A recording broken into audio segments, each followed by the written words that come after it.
Hi, and welcome to Journey Forward with Jory Rose, where you will gain insights, tools, and inspiration to get unstuck and live your best life. Jory is a licensed marriage and family therapist with a passion for helping people cultivate awareness and authenticity so they can show up fully in all aspects of their life. And now, here's Jory. Hey everyone, it's Jory Rose. Thanks so much for tuning into today's episode, as I think you're going to find it really timely for the holidays.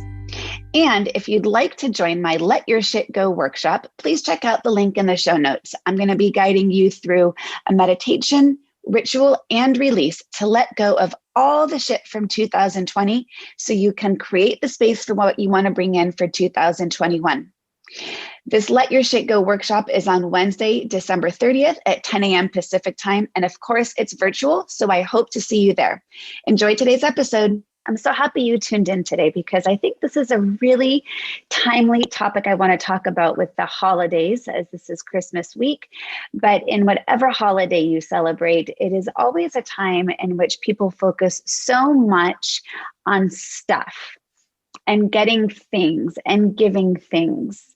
And the theme for today's episode I want to talk about is a little bit varied around different areas of mindfulness, of course, but into looking at what makes you happy, combination of looking at where are our attachments and expectations, and what is the ultimate source of where we feel at peace and happy and calm. And it can be easy to believe that these are external factors that cause our internal happiness. And one of the areas that I think this comes up a lot around is Black Friday. I always am kind of struggling with this idea that we spend Thanksgiving Day being so thankful for what we have, only on Black Friday to go ahead and buy all the things that we think we need. And we don't really actually need them, but they're on sale. So it's a perceived sense of value. And we think if I have all this stuff, I'm going to be happier. And is that true? Well, maybe it is. Maybe it isn't.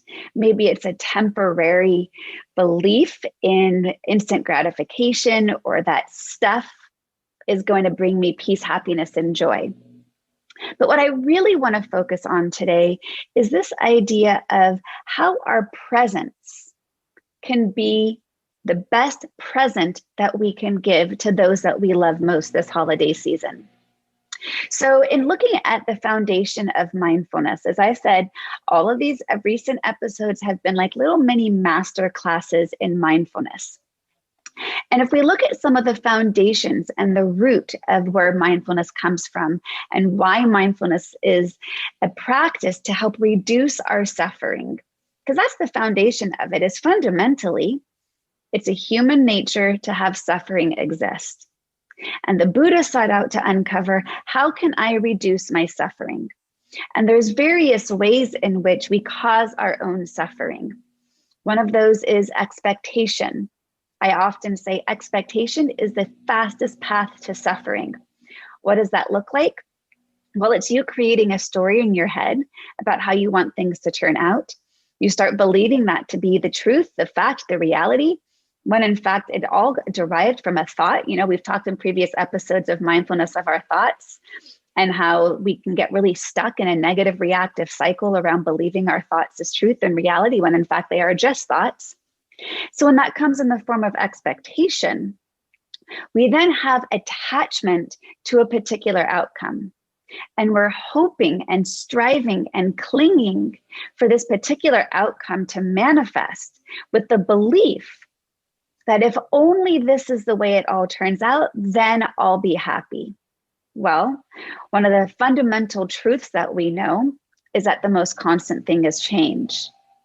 And that if we expect things, knowing that things are going to change, we are basically setting ourselves up for disappointment, for unhappiness, because there is no guarantee that things are going to be the way that we wanted or hoped. I remember my mom used to always tell this joke when I was a kid of, you want to make God laugh, then tell him your plans. And to me, I can now look at that through the lens of mindfulness to say it's about expectation and attachment. That when we hold so tightly to wanting things to be a certain way, and invariably they're not always going to be the way we turned out, then we are now suffering. And so if we go back again to that foundation of mindfulness in which the Buddha sought out, how can I have eternal happiness? What do I need to do to be happy no matter what? Because if you don't know the story of the Buddha, he was born a prince. And in fact, I like to compare it to the movie Aladdin, to the Princess Jasmine. Jasmine was a princess in a big palatial kingdom. She had no mother. Her father tried to keep her shielded from the outside world, to keep her protected, thinking that all of the things within inside the kingdom, all the money and the stuff would keep her happy. But her curiosity caused her to hop over the fence. And Buddha, at the time was known as Siddhartha, did the exact same thing. And when he went into the village of what his father had tried to shield him from, he saw that suffering existed. There were people who had disease, who were old, who were dying, all of which was trying to be protected from in the kingdom. But the truth and the reality is, no matter how much of all the good stuff we can hold inside our own kingdoms, the reality of old age or disease or death or suffering still exists. Even if it's hidden behind the wall, doesn't mean it's not there. So when we look for this source of eternal happiness, we've got to peel back the layers on the things that cause us greater suffering. Going back to what I've already said, expectation, attachment to a particular outcome. In modern day times, I think it's really a belief that if I have all of these material things, then I'll be happy.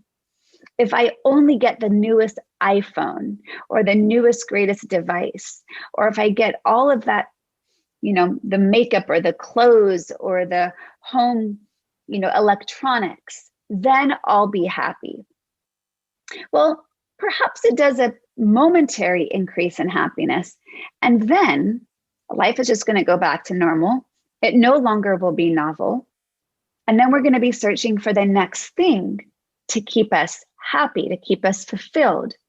And it's easy to believe that those are external to us, where in fact, what spiritual practice is here to teach us is how can we have that seeking and that desire for peace, calm, and happiness to be an internal job rather than an external job. And I think this is what the book title that Jon Kabat-Zinn, who's one of the grandfathers of mindfulness in our Western world, meant when he wrote the book, Wherever You Go, There You Are. Because if you can move to the next bigger house up on the hill with a beautiful view, but you've done none of the internal work to figure out what causes me satisfaction, what causes me ease, where in my relationships do I find fulfillment, where am I seen or heard or validated? No matter how beautiful that house is up on the hill with all of the expensive items inside, if you have not done that internal work, wherever you go, there you are. You can change the external four walls, but internally, nothing will have changed. Which is why one of the roots in which the Buddha came to understanding as a way of reducing this suffering is to be present. And if we're not present, where are we? Well, we have wandered to the past where we're stuck in rumination. We've wandered to the future where we get fear and anxiety of what ifs and the unknowns, or we get into constant distraction by what's around us. Maybe that distraction is some of the things that the Buddha thought could tempt us away from that pure peace and happiness, that temptation of lust or that temptation of greed, in which we're striving and clinging and grasping for these things that we think are going to make us happy, when ultimately, at the root of all of it, it is our own presence, our ability to be here, to be now, to be in the now, to accept what is arising with compassion rather than judgment, and to not make the assumption that if only I have, fill in the blank, then I will be happy. And this is why it is discovered that in the basis of spiritual practice, presence is the long-term path to happiness. So that no matter where you go, no matter what you have. It's not the external things that define you, that can bring you joy. And again, I'm not denying that nice things are nice. I mean, I'd love to be sitting on the beach in Kauai right now, but I'd only be able to truly enjoy it if I was actually present with myself and with whomever I was there to be able to fully gain the real appreciation. But if I were to go sit on the beach in Kauai and complain of, oh, my trip isn't long enough, or the hassle it took to get here, or to be so busy, hiding behind my camera, taking photos so I can remember at some future point rather than being present in this moment, then I'm not really purely enjoying what's here in front of me. So allowing your presence to be your present to those around you is a way of gifting the people you love with something intangible, but yet I think one of the most valuable things we can offer. Because when we are present with another person, they feel seen, they feel heard, they feel validated, they feel accepted and honored and valued. And that is at the basis of love. And if we look at this holiday season around giving and receiving, it takes away so much of what our commercialism has caused. But to really be thoughtful in our presence is something no money or no gift can replace. And I want to share a quick example of what it looks like to be present with somebody and allow that presence to truly be your presence to them. Years ago, I used to lead weekly mindfulness classes, and one of my favorite ones was the week where we did mindful communication. And this is a time that it was kind of the culmination of a 6-week course where we were able to put all the tools into practice in how we related to others in a more mindful way. So that was the basis of utilizing our breath to keep us out of our head and back into our body to get us present. It was the awareness of our body, of tuning into not only the sensations, but our noticing our thoughts and what it makes us feel inside of our body, giving space for our emotions to exist, noticing any potential judgments or criticism without believing them or acting on them, tuning into your sensory experience, making eye contact, listening with an open heart, speaking with intention, speaking with kindness, noticing the tendencies of the own inner workings of our mind, whether it's your inner critic taking over, whether it's judgments being formed. So mindful communication to me was an opportunity to put all these tools into use. And so what did that look like? I would have people partner up where they would silently choose a partner using eye contact only or hand gestures. And then they would also silently choose a person to go first and a person to go second. The person who went first would have to talk for 3 minutes about anything that was on their mind. While the second person, their job was to simply listen. And they could not interrupt, they could not comment, they could not ask questions. They could give silent acknowledgement, but they would have to wait until the very end of the 3 minutes was up before they could say anything verbally. But while they were listening, the other key of it was to notice what was coming up inside of them, noticing their thoughts, noticing questions or ways that they'd want to contribute to this other person talking, maybe in the form of sharing a personal experience that felt similar, or maybe it was asking questions to help gain greater understanding, or maybe it was offering compassion. And it was also noticing any judgments or assumptions they were making about what this person was saying.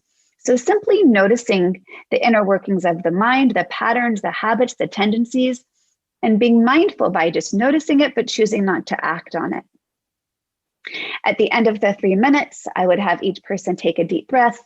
Person number 1 would acknowledge person number 2 for listening. And then they would switch roles, in which person number 2 now got to talk for 3 minutes, uninterrupted. And then at the end of those 3 minutes, I would now give them opportunity to kind of chit chat and to now have the chance to comment on what they heard, what the other person said, and any shared experiences or questions that they wanted to offer. And then we would come back as a group and I would ask everyone, what was that like for you? What was it like to have someone sit in front of you and as you spoke, not say anything back in return? And I'll never forget, there was one woman who had said, you know, and I think she must have been in her 60s at the time. She said, I think this might have been the very first time in my entire life that I have spoken for 3 minutes uninterrupted. She said that was worth the price of admission all on its own. And it was amazing because we tend to not fully listen. So then my follow-up question was, in absence of the other person verbally responding, did you feel heard? Did you feel acknowledged? Did you feel seen? Did you feel their presence? And if you did, of any of the above, how did you know? What gave you the clue that you were being seen and heard and acknowledged and listened to? And unanimously, even if this was an anxiety-provoking activity, unanimously, people would say, I felt so heard. I felt so acknowledged. And it was kind of surprising that they could feel that level of acceptance and being heard. And all the other person had to do was be present. That truly their presence, their eye contact, their body language, the instruction to listen with an open heart and an open mind, to notice judgments or expectations or criticisms, and to just simply not act on them. And by not acting on them, they just didn't really have much life to it. So you could just let those judgments or criticisms go. So I invite you to consider, what is the quality of presence and how you show up in the relationships around you? And as you think about gift giving season this time of year, how could you allow your presence to be the best present that you can be able to give? And how would it shift from what you're currently doing? Because that would be the true path to happiness for both of you, and especially for the quality of the relationship, to deepen it, to allow each person to feel that they have space. And I think that that's something that can't necessarily be unwrapped, but it is the gift that will keep on giving. So perhaps that looks like making better eye contact. Perhaps that is turning and facing someone who is talking to you. Maybe it's perhaps putting down your phone or turning away from the computer when someone is asking you to listen. Or maybe it's creating some boundaries around conversation so you can be fully present, so you're not multitasking. Because I do believe that we are at our happiest and our most at peace when we feel seen, heard, and acknowledged. And when someone else values us in that way, it's easier for us to value ourselves in the same way. So we can let go of expectation and attachment to particular outcomes. And if COVID has taught us anything, it is to let go of expectation and to let go of attachment to particular outcomes, and to learn how to pivot in the face of uncertainty, and to learn how to accept what we may necessarily not like in the face of not having control over a lot of our outcomes. And that even during this time in COVID and shelter in place, no matter how much material items you have, it may not equal your happiness, because likely what you're noticing is one of the biggest deficiencies in your life is connection. Not being around the people you love, not getting to spend the holidays in the same way that you've become accustomed to. So now more than ever, in its absence, acknowledging the value of somebody's presence. So hopefully you found this episode helpful. And in addition to whatever wrapped gifts you give this holiday season, really consider your presence and how you're showing up, not only for others, but also for yourself, because that is going to be one of the longest term paths to your ongoing happiness and peace and contentment, which is something that we all need this year. Thanks so much for tuning in, and stay tuned for next week's episode, which is going to wrap up of our mini masterclasses in mindfulness. If this has at all been inspiring to you, I'd love for you to join my Facebook group. You can find the link in the show notes. If this has spoken to you, I'd love a rating or review so we can get others to continue to journey forward to living their fullest, most authentic life where they are free from the things that hold us back, such as our thoughts, getting stuck in our emotions, getting stuck in judgments or assumptions or expectations, and gaining the tools for the practical application of mindfulness in your everyday life. So like I like to always say, so you can live freely, fully, and authentically. So happy holidays to you, whatever holiday you are celebrating this season. I wish you all messages of well wishes and loving kindness. May you be at health and ease and peace. And may you bring the present of presence to yourself and all those you love. Take care and be well. To continue your journey forward, find Jory Rose on Facebook and Instagram to become part of her growing community. You can also gain access to her meditations, books, online classes, or to sign up for an upcoming retreat, visit her at joryrose.com. That's JOREEROSE.com.